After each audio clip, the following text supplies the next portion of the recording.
upendo ni kipaji kutoka kwa Mungu, na kila siku ingekuwa vizuri kwamba kila Mkristo angekuwa na kipaji hicho cha upendo, kwa sababu upendo hufunika wingi wa dhambi. Yaani, kwa lugha nyingine, ngoja nikutembeze katika maelezo. Siku moja Yesu aliletewa mwanamke aliyezini. Kwa hiyo Wayahudi wakachukia sana mwanamke yule, akawa mtu aliyetengwa.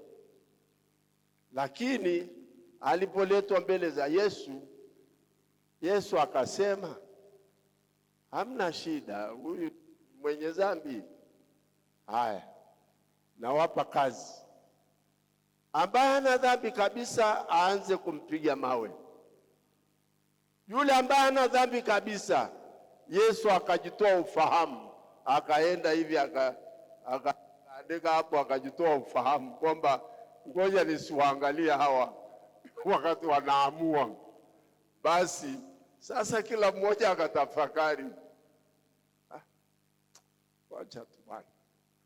Akaenda mwingine, akaenda mwingine, akaenda. Yesu amejitoa ufahamu, anaandika vitu ajabu ajabu, yaani kujitoa ufahamu tu asiwaangalie hawa jamaa hawa. Wakaisha wote pale, yule mwanamke akabaki. Sasa Yesu akamwambia, haya, mimi sikuhukumu wewe, sasa nenda usifanye dhambi tena. Haya, huo ni upendo wa Mungu. Huo ni upendo wa Mungu.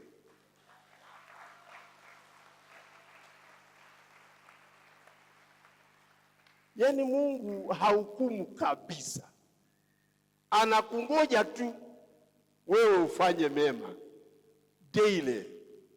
Mungu anakungoja tu ufanye mema, lakini yasikupate yatakayokupata.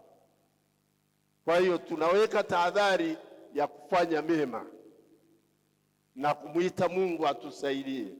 Kwa hiyo hapa ninachotaka kusema, unapokuwa na upendo itakusaidia kutokumhukumu mwingine ubaki mwenye dhambi, na yule mwenye dhambi akatubu, alafu ukabaki kumhukumu.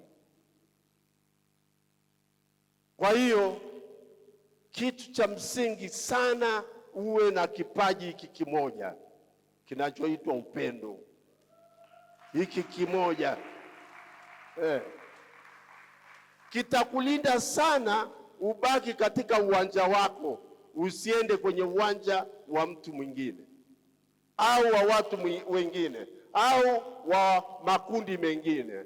Utakuwa kwenye uwanja wako wa kumwamini Mungu, kumwomba Mungu akusaidie ili uweze